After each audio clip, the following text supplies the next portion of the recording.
A $5 billion class action lawsuit over the housing crisis in remote First Nations is now awaiting a decision. Sandy Lake is one of the lead plaintiffs in the class action, which includes over 100 First Nations across Canada.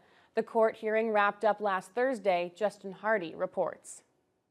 They understand and they appreciate it really shouldn't be normal. They shouldn't be living like second class citizens. They shouldn't be living as though they're in a third world country when they're here in Canada. First Nations, such as Sandy Lake in northwestern Ontario, allege that Canada has failed in its duties over the on reserve housing crisis across remote and northern First Nations in Canada.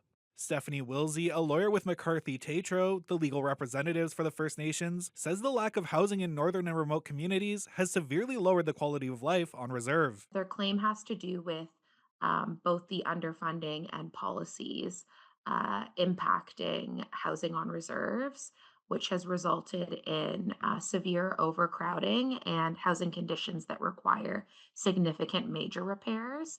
The lawyers in the case argued that it is Ottawa's responsibility to provide adequate housing on reserves. They allege that Canada deliberately underfunded housing on reserves. In response, the federal government released a statement of defense in 2024 that said First Nations are responsible for planning, procuring, and managing their own housing stock. Canada supports their housing projects through funding. Canada does not owe any legal obligation or duties to build and maintain houses on reserve. The class action is asking for $5 billion in damages and in order that the federal government provide adequate housing on reserve. They're looking to hold the government accountable to their obligations to properly fund and ensure that there's reasonable access to housing on reserves, which Canada created. The hearing on the lawsuit wrapped up on Thursday in Winnipeg. A decision from the federal court is expected to take several months.